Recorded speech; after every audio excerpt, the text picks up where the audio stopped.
मैं अब ज़्यादा तो नहीं बोलूँगा, आपने 2 दिन तक 3 दिन तक खूब छापा, खूब बता भी दिया है। इस प्रकार से छोड़ा नहीं है आपने।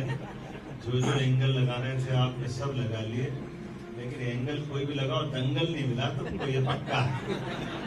यहाँ सब मंगल ही मंगल है।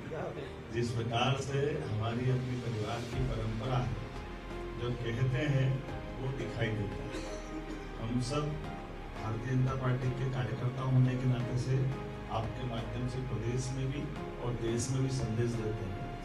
इस लोकतंत्र की रक्षा के लिए राष्ट्रीय स्तर के दल अपनी भूमिका, अपनी विचारधारा परिप्रेक्ष्य में और केवल सरकार बनाने के लिए न केवल अपनी भूमिका अदा करे, बल्कि सरकार के माध्यम से लोक कल्याणकारी राज्य के अंदर राष्ट्रभक्तों की भी खोज खड़ी करे। इसलिए हमारी पार्टी इस समान भाव को लेकर आगे बढ़ती कि राजनीति में चुनाव जीतना, चुनाव के लिए काम करना।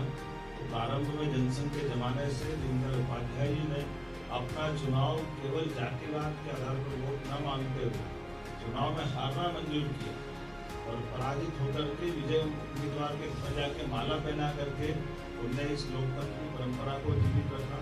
बल्कि हमने सबने आपको स्मरण देना चाहिए, जनसंघ के जमाने से भारतीय जनता पार्टी की पूर्ववर्ती हमारे सभी संगठनों के माध्यम से इस देश के लिए देश की धारा क्या होना चाहिए, देश के आगामी संकट क्या हो सकते हैं, चुनौती क्या हो सकती है, और देश में अगर नेतृत्व बन जाए तो वो विकसित भारत का स्वरूप बनाने के लिए माननीय नरेंद्र मोदी जी ने ये 11 साल में वो बता दिया। ये उसी प्रकार से जो 2 प्रधानमंत्री हमारे दल से निकले, एक स्वर्गीय भारत रत्न अटल बिहारी वाजपेयी जी और दूसरे नरेंद्र मोदी जी, उनके अपने कार्य पद्धति से हमने सबने देखा है। उसी परंपरा में हमारे प्रदेश की और बड़ी गंभीर भूमिका है।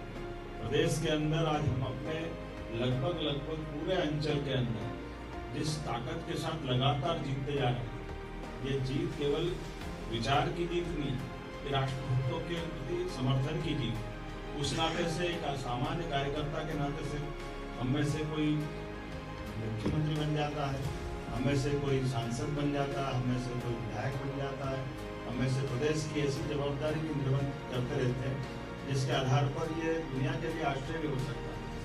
हम सब देख रहे हैं कि कांग्रेस के अंदर जिस प्रकार से निर्वाचन के मामले को लेकर बड़े जोर शोर से बातें कही गई, लेकिन कांग्रेस के जहाँ जहाँ निर्वाचन चल रहा वहाँ झगड़े हो रहे, दंगे हो रहे।